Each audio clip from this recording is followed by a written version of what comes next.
Hi, I'm Ian and welcome to Groom Family Farm.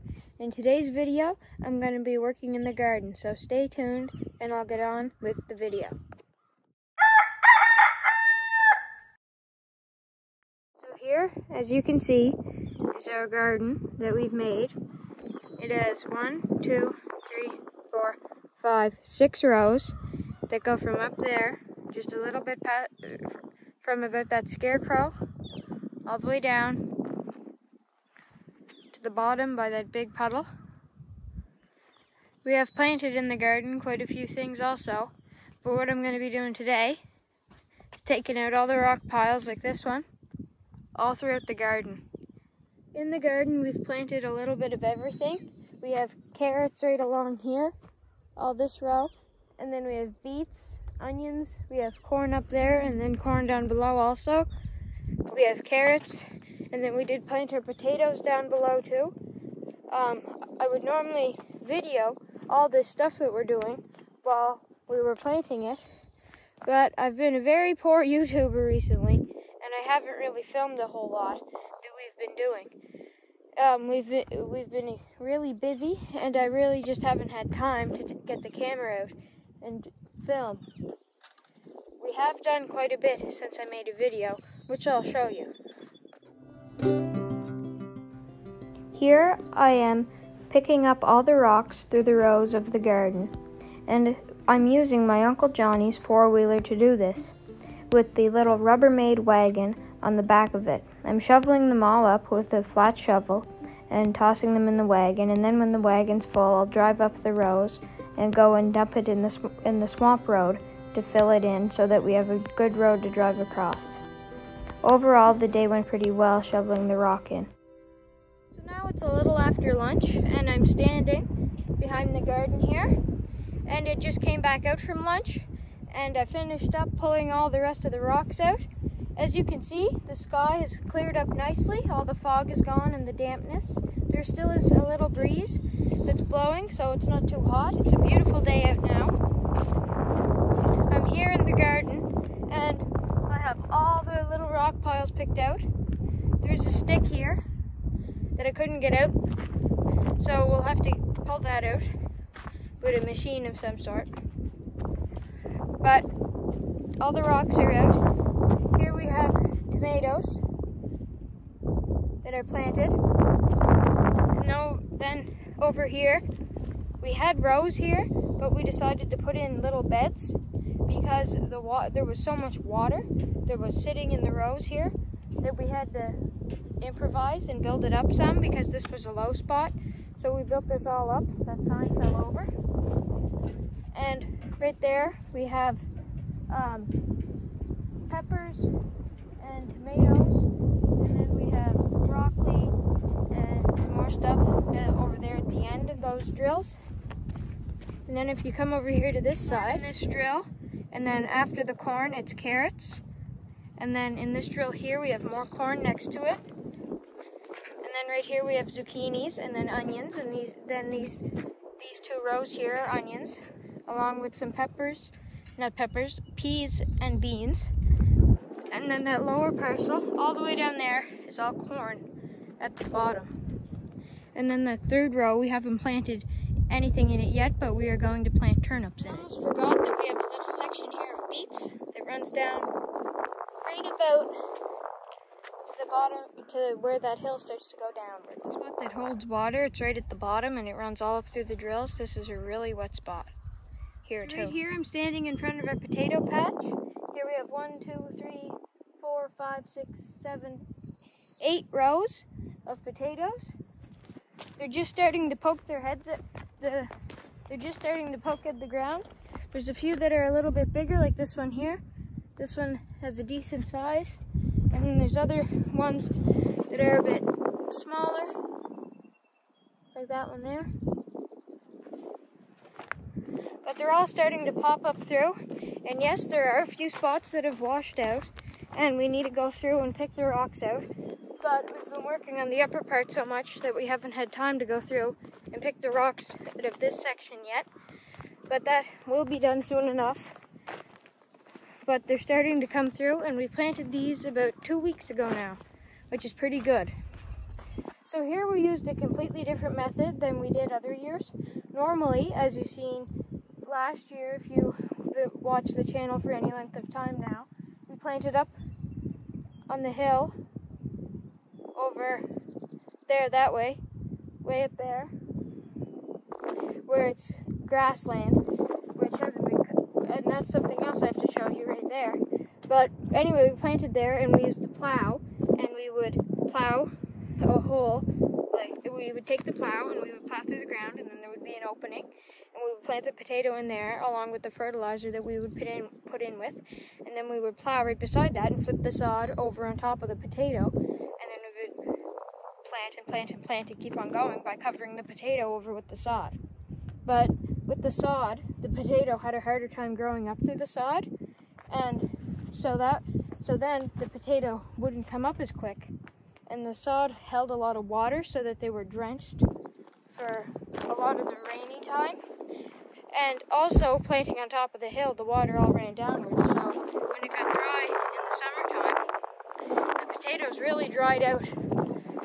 So we tried a different method and we tried a different spot, and it seems to be working pretty good for now. So as I said, here is what's happened over the winter time. And I'll take you over the hill and show you. You might have been wondering where I was dumping all the rocks and dirt that I was pulling out of the garden, and it was right here to make a road across this wet spot over to the hill that you see in the background, so we can get up through there, because right now it's blocked off by swamp. There was a road there years ago, and there still is a road there, but it's really wet and swampy, and there's a brook that runs through, so we're going to fill it in with that rocky stuff that we get out of our gardens and have a nice road to go across to the hill. Also put up 3 birdhouses along the field, and I'll add some footage in of when I put them up.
So now I'm up here on what we call the big hill, because it's a big hill right up on top of everything, and you can see everything from here. As you can see down below, there's Nanny's house, and then the garden, and my Aunt Rosie's. But up here is where we planted the potatoes last year. Right over here, where the grass is a bit dull. Right here, where we had flipped the sod over on top. We did put kelp there in the fall. I don't know if I filmed that or not, but we were going to plan on planting some more, and more potatoes up here, and we probably will, the way we planted them down below too, and I hope I'll film that, but depends on the day. But we have okay grass up here for, well, our standards, and for June. These fields have been just bush hogged for about, I don't know, 30 years, and they have not had any fertilizer or nothing to improve the grass. They've just been mowed, and this is okay grass for up here. So we might end up making hay off this if it's high enough by August or whatever time we do. And like I said, we did something over the winter. Well, not we, but a crew of woodcutters came in, and they cut about 60 acres, not 60, they cut about 40 acres of woodland. They cut all there. This is small trees, so they didn't cut this, but all behind those trees all here. There's a big hill that rolls downwards, and then back up the side of that hill there. And then all behind these trees, all along there. And there you can see Rita's backfield there, where I will head over to. I'll take my bike over there and show you from that side. But all back in there. And all along the side of this hill here. I'm in with those big machines that can cut like a tree in 10 seconds, and I cleared it out pretty fast. I can't remember, but they were only here for like 2 weeks or something. They weren't here long, and they cleared it out quick. And a lot of wood came out of it too. You might be wondering, since we have a sawmill down below, why wouldn't we have cut this and sawed the lumber? Well, one reason was there was quite a bit of small wood in it, and we don't have those big machines to go in and cut like that. And the wood wasn't the greatest wood for sawing. There was a lot of fir, which isn't a very good wood for cutting. And the spruce that was there was small. There was a lot of nice spruce in it, but it wasn't worth it for us to have to cut all the fir to get to the spruce and drag out all the small stuff for the big stuff. So that's why we didn't cut it, because this is a lot of land to cut by hand with a chainsaw. And it's not easy to cut with a chainsaw compared to those big machines. Here I'm on the top of the hill that we cleared. There is hardwood all scattered throughout the ground here that some of it they cut and put down. Others they left up, like that one.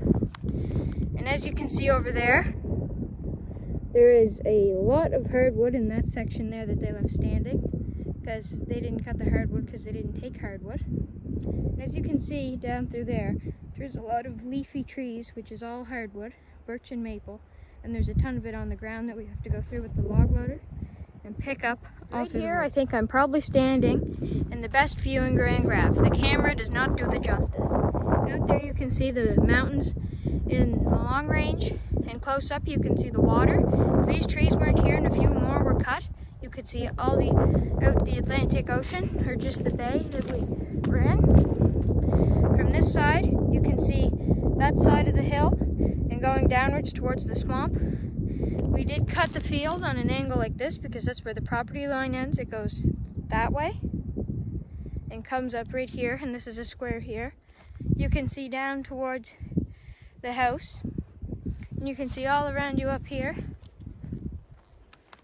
And I just think it would be an amazing place for a house, but it would be hard to get power to, and it would be hard to have a driveway to. That's the only downfall. In the winter, I wouldn't want to come up here if it was icy or in the snow.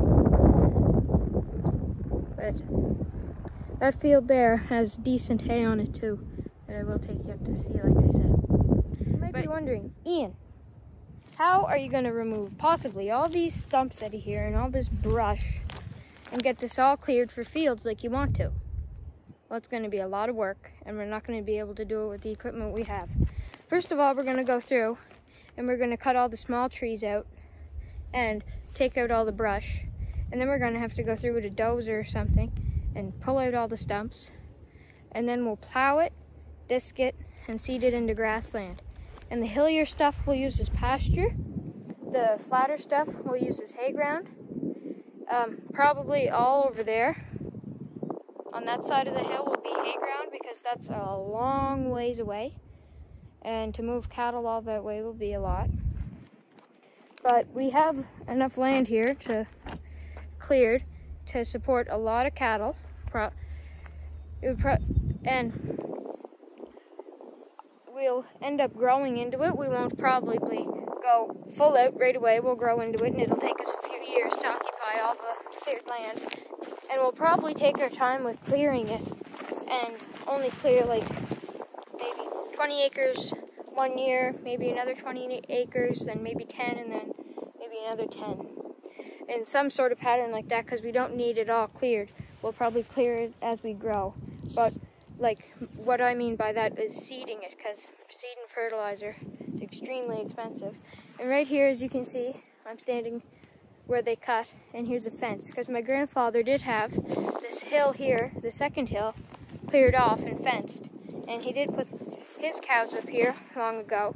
So there's fence here. This stuff will probably end up needing to be replaced. But here's a pressure-treated fence post. Looks good, not rotten at all. Oh, that's a tree. But here's one of the fence posts that he would have cut. They're all the fence posts that he cut are rotten. But he did go through and keep this fence up until a little, like, longer than he did farm. So, and there's another pressure-treated post. So they're still in the ground. We probably will reuse those pressure-treated posts since there's nothing wrong with them. But the fence is a maybe. Oh, I almost fell on the fence. But here they had to cut the fence and move it over so they could get through. But it will take a long time to get all this cleared out. So here I am in what we call Rita's back field. I did put my sweater on. I was getting a bit cold, and I shoved my phone down in between my shirt and my sweater to keep it on the ride here on my dirt bike, as you can see. But anyway, the hay here is a decent height. Last year we didn't cut this field because, well, there wasn't really much here other than picky thorns and that. But ever since we cut all the trees around it, the sun has gotten at it way more, since all there was trees around the whole field. And it was pretty shaded, and the trees around it were quite large, because behind me you can see that there's nothing there now, and there either. There's a little pocket there, but the rest of it there's no trees around. But we do have to cut out the road to get here. There's a road down that way and through those trees there, right about there. And there's another one that's up in that area there. You go up and that's a little square in the field. And there's a road that goes out there to Grand Grave Road, which we can get to by just going out Nanny's Road and down the pavement about 300 feet and then back down Grand Grave Road, and we can then cut down that trail to get here. But the only problem is it's in the middle of the woods, and we would need to cut it out and flatten it out and everything, because the baler and the hay bine are quite wide, and even the rake to get through here. My grandfather farmed. He didn't have a baler or a hay bine. He had a sickle bar mower and a rake, and then they put the hay up into the back of the truck with pitchforks and hauled it out. So he didn't need a wide road or the trees cut back far, but they have grown in a lot since he was here. But the roads themselves aren't that wide. Like the baler, I think, is about 13 feet wide, 12 or 13 feet wide, maybe more. So we need to cut the road out, but this is decent hay here. This isn't the field we cut last year. Last year we cut what we call Rita's field, and this is Rita's back field. That's a field down Grand Grave Road as well. But I hope we'll cut this year with our old haying equipment line. And we'll cut this field and Rita's house field. The hay on Rita's house field isn't as good as this at the front part, but the back part it's about as good as this, which for most people's standards it's bad. It's bad, but for our standards it's decent, since again we haven't done anything. There's purple clover like that through the field. There's lots of grass like this too. There's some of that. There's lots of wasps buzzing around me. So I'm going to keep moving out to Rita's house field, and I'll show you the hay. Here I am at my favorite place on earth. I'm here to check the hay, just like I did in Rita's back field. Now I'm at the house field, which is down Grand Grave Road.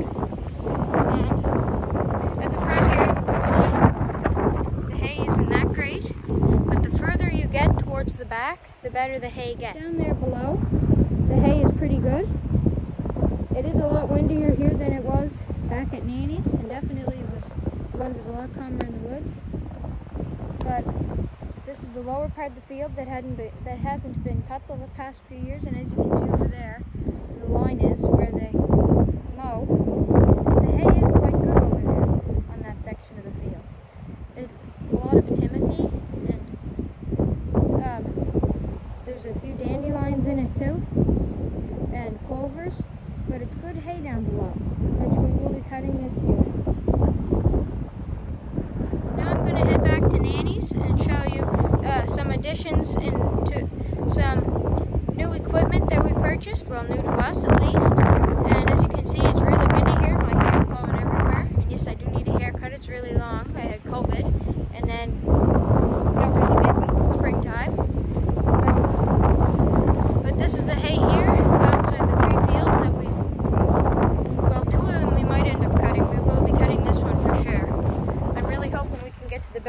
if we can cut that road out and improve the road through the swamp to get to the big hill to cut those 2 fields if they're ready in time to be cut by April, because the big hill sort of stunts its growth sometimes right around the end of June, early July. So I don't have time to show you the new to us equipment we purchased, but I will give you a sneak peek. There's some of it. But thanks for watching, and I'll see you in the next video.